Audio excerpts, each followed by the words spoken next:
পাকিস্তানের মন্ত্রিপরিষদের বৈঠকে যখন দেশটির প্রধানমন্ত্রী শাহবাজ শরীফ বললেন আমাদের সম্পূর্ণরূপে বাংলাদেশের পাশে দাঁড়ানো উচিত, তখন পুরো ক্যাবিনেটে উঠল করতালির রোল। এই একটি ছবি প্রমাণ করে বাংলাদেশ এবং পাকিস্তানের মাঝে থাকা বিদ্যমান বন্ধুত্বকে। শুধু তাই নয়, বাংলাদেশের ক্রীড়া উপদেষ্টাও জানাতে ভুলেননি কৃতজ্ঞতা।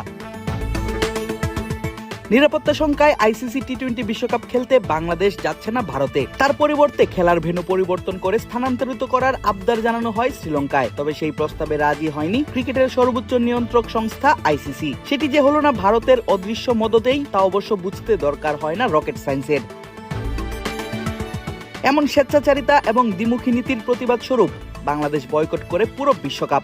ঘোষণা দেয়, যতই বাধা আসুক না কেন, দেয়া হোক যতই হুমকি, ভারতে পাঠানো হবে না টি-20 বিশ্বকাপের দল। আর বাংলাদেশের এমন শক্ত অবস্থানের প্রতি একাত্মতা প্রকাশ করে দক্ষিণ এশিয়ার আরেক ক্রিকেট পরাশক্তি পাকিস্তান। দফায় দফায় বৈঠক চলে পাকিস্তান ক্রিকেট বোর্ড পিসিবির। বাবর আজম মোহাম্মদ রিজওয়ান, আগা সালমানদের পাশাপাশি পিসিবি প্রধান মহসিন নাকভি বৈঠকে বসেন দেশটির প্রধানমন্ত্রী শাহবাজ শরীফের সঙ্গেও। আর সেখানেই হয় সিদ্ধান্ত, বিশ্বকাপ খেলতে গেলেও পাকিস্তান বয়কট করবে ভারতের ম্যাচ, মাঠে নামবে না তাদের বিপক্ষে। এবার সেই সিদ্ধান্ত গ্রহণের পেছনের কারণও ব্যাখ্যা করেন দেশটির প্রধানমন্ত্রী। মন্ত্রিপরিষদের এক বৈঠকে জানান, বাংলাদেশের পাশে দাঁড়াতেই তাদের এমন সিদ্ধান্ত। টি-20 বিশ্বকাপ নিয়ে আমরা খুব স্পষ্ট অবস্থান নিয়েছি যে ভারতের ম্যাচ আমরা খেলবো না, কারণ পাকিস্তান বলছে এটি খেলাধুলার মাঠ, রাজনীতির নয়। ক্রীড়া ক্ষেত্রে কোনো রাজনীতি থাকা উচিত নয়। আমরা খুব ভেবেচিন্তে অবস্থান নিয়েছি এবং আমাদের সম্পূর্ণরূপে বাংলাদেশের পাশে দাঁড়ানো উচিত। আমি মনে করি খুব উপযুক্ত সিদ্ধান্ত এটি।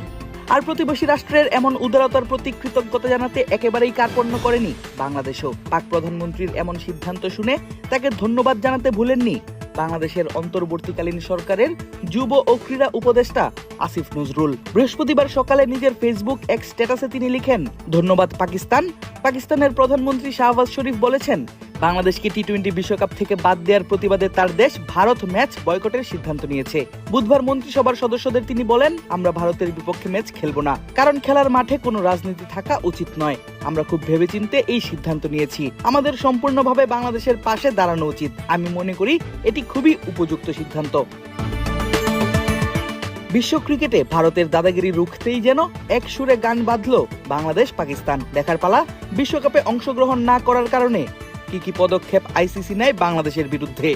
সংস্থাটির কোটি কোটি ডলার ক্ষতি করা পাকিস্তানকেও বা কি শাস্তি দেয় ইন্টারন্যাশনাল ক্রিকেট কাউন্সিল, সেদিকেও আছে সবার তীক্ষ্ণ নজর।